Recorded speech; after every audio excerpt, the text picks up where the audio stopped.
মুন্সিগঞ্জের লোহজংয়ে পবিত্র ঈদুল আজহা উপলক্ষে জমকালো আয়োজনে খিদিরপাড়া পল্লিমা সংঘ ফুটবল টুর্নামেন্ট শুরু হয়েছে। মোহাম্মদ শওকত হোসেনের তথ্যচিত্রে বিস্তারিত, ক্যামেরায় ছিলেন দিন ইসলাম দিনু।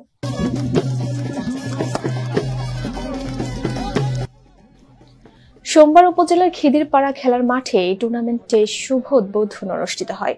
উদ্বোধনী অনুষ্ঠানে খিদিরপাড়া পল্লিমা সংঘের সভাপতি আলহাজ রুহুল আমিন মাতবরের সভাপতিত্বে ও সাধারণ সম্পাদক আলহাজ হুমায়ুন কবির মাতবরের পরিচালনায় অনুষ্ঠানে প্রধান অতিথি হিসেবে উপস্থিত ছিলেন আলহাজ বিল্লাল হোসেন হাওলাদার, উদ্বোধক আলহাজ বাদল হোসেন হাওলাদার, আলহাজ এনায়েত ইসলাম বাদল, আলহাজ শহীদুল ইসলাম রনি, হাসান মোহাম্মদ আলমগীর জুয়েল। বিশেষ অতিথি হিসেবে উপস্থিত ছিলেন মুক্তার হোসেন খান, আব্দুর রহমান, হারুন মোড়ল অনেকেই।